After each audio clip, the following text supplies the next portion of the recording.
เปิดเทอมลูกชายคนโตเตรียมตัวขึ้นม .4 โรงเรียนที่น้องตั้งใจว่าสิเข้าครูรับอัตราบ่เกิน200คนน้องรอคอยมาโดนเติบเขียนชื่อสมัครเข้าไปไว้ครูก็ได้ส่งขอความมายินดีต้อนรับให้น้องเขาเรียนในโรงเรียนนั้นได้น้องก็ดีใจเติบว่าโรงเรียนที่เพิ่นตั้งใจไว้เพิ่นอยากเข้าเพิ่นก็ได้เข้าแล้วหมู่คนเกาหลีก็ชวนไปเรียนสร้างกลสร้างยนต์หลายๆที่แรกน้องก็อยากไปนำแต่ว่าอาป้าเพิ่นบอกว่าโรงเรียนนั้นมันตีกันหลายแล้วก็เกเร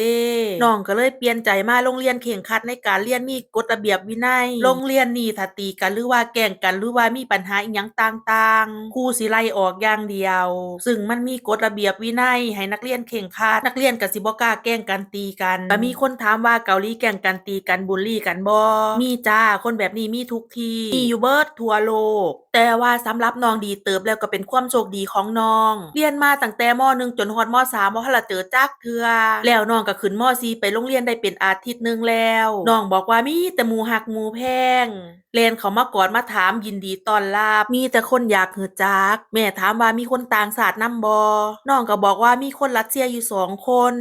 คนผิวสีคนหนึ่งแล้วก็เป็นน้องคนไทยอยู่คนเดียวนอกนั้นก็มีแต่คนเกาหลี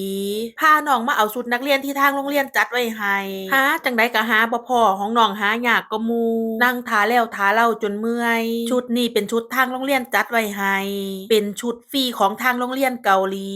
ชุดฟรีเขาแจกอยู่ชุดเดียวถ้าเฮาอยากได้เพิ่มก็ต้องเสียเงินได้ชุดมาแล้วก็พาน้องมาลองชุดเบิ่งก่อนถ้าหม้องใดมันยาวก็เอาไปให้ร้านตัดออกให้อีกตัดออกให้มันพอดีกับส่วนตัวร่างกายของเฮา